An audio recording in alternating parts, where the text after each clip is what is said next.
So as some of you might have heard, there's been a recent patch update for Elden Ring.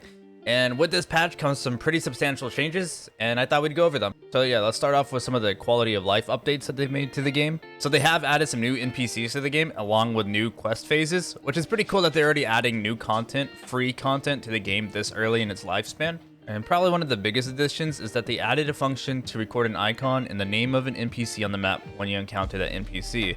So essentially what this means is that when you visit a place, if there's an NPC there that's interactable with, such as a merchant or someone that gives you a side quest, if you look on your map, you can actually see that person's name when you hover over the location. So that's a pretty nice addition to the game.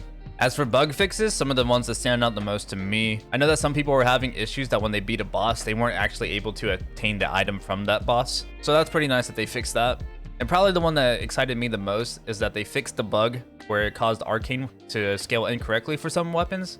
One that stands out specifically to me is the Rivers of Blood. That weapon went from being a good decent weapon that didn't scale to being a really powerful weapon that I actually beat Millennia with. So yeah, it's pretty nice that they've already fixed that bug. I know that a lot of people have been waiting for that to be fixed. And yeah, now you get to use those weapons that you've been avoiding because of the scaling bug, and you get to enjoy them. I know some people weren't able to get 2 talisman pouches, and if you didn't get those 2, you can actually now buy them from the Twin Maiden Husks shop at the Round Table Hold. They have fixed some multiplayer area boundaries when playing online. They also fixed a bug that involves the Erdtree's Great Shield's weapon skill. And now for the balance changes. There were some pretty big nerfs to some popular weapons, but first off, they have increased the drop rate of smithing stones for some enemies, which is nice to see, help you level up those weapons faster.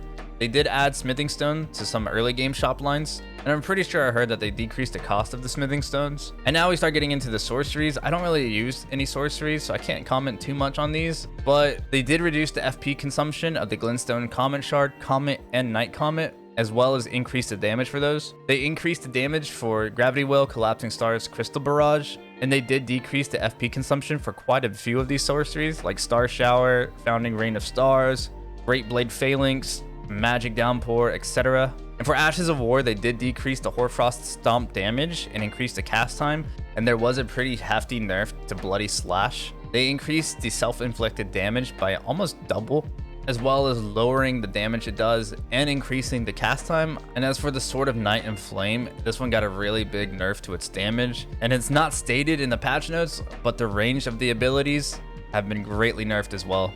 And finally, they did nerf the Mimic tier Ash summon. Basically what this means is when you summon the Mimic, whatever you have equipped in your hands is what the Mimic is going to charge for using.